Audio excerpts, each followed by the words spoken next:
আশ্বিনের শরদ প্রাতে বেজে উঠে সে আলোক মঞ্জির, ধরণীর বহিরাকাশে অন্তরিত মেঘমালা, প্রকৃতির অন্তরাকাশে জাগরিত জ্যোতির্ময়ী জগন্মাতার আগমন বার্তা, আনন্দময়ী মহামায়ার পদধ্বনি অসীম ছন্দে বেজে উঠে, রূপলোক রসলোকে আনে নব ভাব মাধুরীর সঞ্জীবন। তাই আনন্দিতা শ্যামলী মাতৃকার চিন্ময়ীকে মৃন্ময়ীতে আবাহন। আজ চিৎ শক্তিরূপিণী বিশ্বজননীর শারদ স্মৃতিমণ্ডিতা, প্রতিমা মন্দিরে মন্দিরে ধ্যানবধিতা।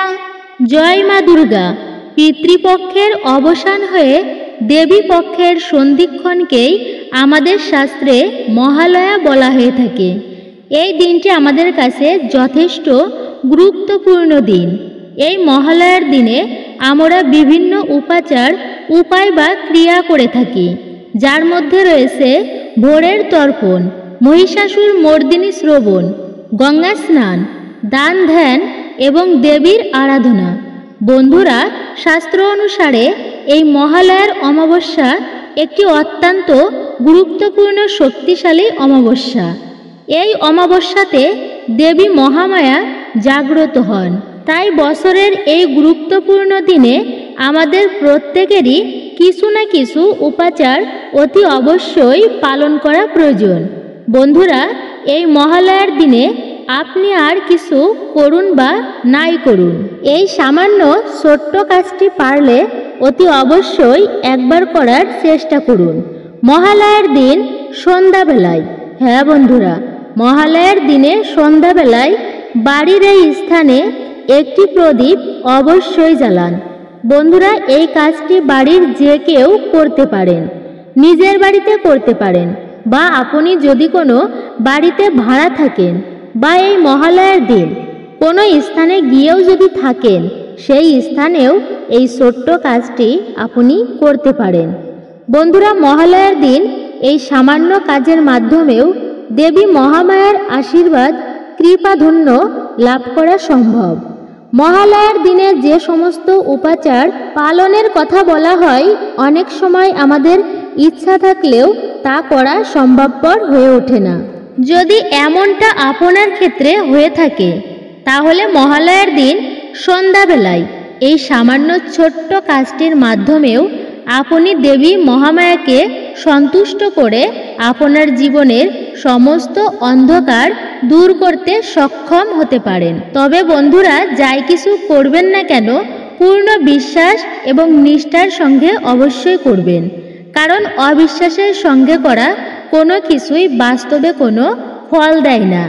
যাই হোক বন্ধুরা, মহালয়ার দিনে অর্থাৎ আজকের দিনে আপনি কিভাবে এই প্রদীপ প্রজ্বলন করবেন এবং কোন স্থানে প্রদীপ প্রজ্বলন করতে হয়, সেই প্রসঙ্গেই আপনাদের সামনে এবার বিস্তারিত বর্ণনা করব। নমস্কার সুপ্রিয় দর্শক শ্রোতা বন্ধুরা, রায়কিশোরী দীপা এই চ্যানেলে জানাই আপনাদের সকলকে সুস্বাগতম। বন্ধুরা, কেমন আছেন? আশা করি সকলে ভালো আছেন, সুস্থ আছেন, পরম করুণাময় ঈশ্বরের অশেষ কৃপায়। সনাতন ধর্মীয় সকল তথ্যমূলক গুরুত্বপূর্ণ বিষয় প্রসঙ্গে এই চ্যানেলের আলোচনার মূল বিষয়। বন্ধুরা, আমাদের হিন্দু গৃহস্থের এমন কোনো বাড়ি নেই যে যেখানে সন্ধ্যায় তুলসী তলায় প্রদীপ দেওয়া হয় না, অর্থাৎ তুলসী মঞ্চে প্রদীপ প্রজ্বলন করা হয় না। মহালয়ার দিনে তুলসী মঞ্চে একটি প্রদীপ প্রজ্বলন করার পাশাপাশি বাড়ির এই স্থানেও একটি প্রদীপ প্রজ্বলন করা অবশ্যই প্রয়োজন। এই প্রসঙ্গে আপনাদেরকে জানিয়ে দিই যে এই বছর অর্থাৎ 2024 সালে এই মহালয়ার অমাবস্যা শুরু 1 অক্টোবর মঙ্গলবার রাত্রি 9টা বেজে 6 মিনিট থেকে শুরু হয়েছে। আর আজ বুধবার 2রা অক্টোবর রাত্রি 11টা বেজে 7 মিনিট পর্যন্ত এই অমাবস্যা তিথি থাকবে। এর পাশাপাশি এই দিনেই রয়েছে সূর্যগ্রহণ, বলায়াগিরা সূর্যগ্রহণ। তাই এই বছরের মহালয়ার অমাবস্যার আরও অমাবস্যা থেকে অনেক বেশি গুরুত্বপূর্ণ। সেই কারণেই এই মহালয়ার অমাবস্যাতে আপনি যে উপাচারই করুন না কেন, তা অধিক ফলপ্রদায়ী হবে, সেই কথা নিঃসন্দেহে বলা যায়। তাই বন্ধুরা, আর কিছু করুন আর নাইবা করুন, এই মহালয়ার অমাবস্যার সন্ধ্যাবেলা একটি প্রদীপ পারলে অবশ্যই প্রজ্বলন করুন। আর প্রদীপ যদি একান্তই না থাকে তাহলে সেক্ষেত্রে আপনি একটি মোমবাতিও জ্বালাতে পারেন। প্রদীপের ক্ষেত্রে সবথেকেই ভালো হয় আপনি মাটির প্রদীপ ব্যবহার করবেন।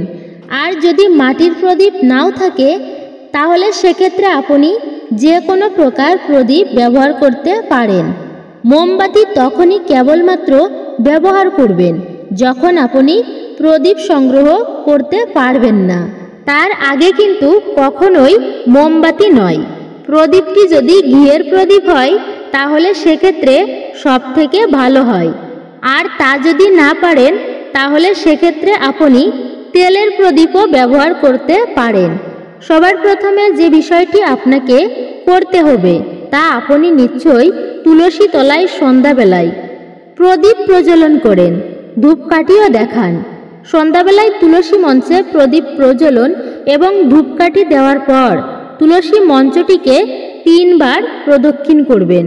হ্যাঁ বন্ধুরা, এটা মাথায় রাখবেন, সেই তুলসী মঞ্চটাকে 3 বার পরিক্রমা করবেন, অর্থাৎ প্রদক্ষিণ করবেন। এবং এই 3 বার প্রদক্ষিণ করে একটি মন্ত্র উচ্চারণ করবেন, আর তা হলো ওম নমো ভগবতে বাসুদেবায়, ওম নমো ভগবতে বাসুদেবায়, ওম নমো ভগবতে বাসুদেবায়। এই মন্ত্রটি আপনি 3 বার উচ্চারণ করার পর তুলসী মঞ্চে সম্ভব হলে একটি প্রদীপ জ্বালিয়ে অবশ্যই রাখবেন।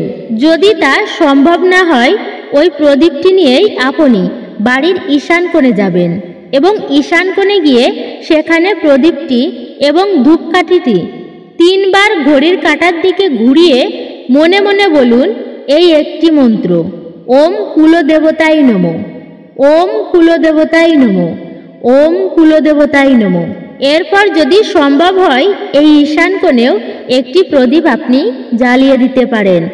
আর তা যদি সম্ভব না হয় তাহলে সেক্ষেত্রে যে প্রদীপটি সন্ধ্যা প্রদীপ হিসাবে ব্যবহার করছেন সেই প্রদীপটি আপনি ঈশান কোণে ব্যবহার করুন এবং তারপর উক্ত প্রদীপটি এবং ধূপকাঠিটি আপনার গৃহের সর্বত্র নিয়ে যান এবং সর্বশেষে যেখান থেকে আপনি এই প্রদীপটি প্রজ্বলন করেছিলেন অর্থাৎ ঠাকুর ঘর থেকে সেই ঠাকুর ঘরেই উক্ত প্রদীপটি নিয়ে যান এবং সেখানে প্রদীপটি ধূপকাঠি সহযোগে আবারও 3 বার ঘড়ির কাঁটার দিকে ঘুরিয়ে মনে মনে সশব্দে বলুন ওম সর্ব মঙ্গলে মঙ্গলে শিবে সর্বাত্ম সাদিকে শরণ্যে ত্র্যম্বকে গৌরী নারায়ণী নমস্তুতে। 3 বার এই মন্ত্রটি উচ্চারণ করুন। এর অর্থ, হে দেবী সর্বমঙ্গলা শিবা, সকল কার্য সাধিকা, শরণযোগ্য গৌরী ত্রিনয়নী নারায়ণী, তোমাকে নমস্কার জানাই। এরপর 3 বার শঙ্খধ্বনি দেবেন। যদি নিজে দিতে পারেন তাহলে সেক্ষেত্রে খুবই ভালো, আর যদি নিজে দিতে না পারেন তাহলে সেক্ষেত্রে অন্যজনও এই শঙ্খধ্বনি দিতে পারেন, অথবা আপনি এই শঙ্খধ্বনির শব্দও ব্যবহার করতে পারেন। এরপর সর্বশেষ যে বিষয়টি আপনাদেরকে করতে হবে তা হলো, যদি সম্ভব হয় তাহলে আপনি ঠাকুর ঘরে একটি প্রদীপ প্রজ্বলন করুন।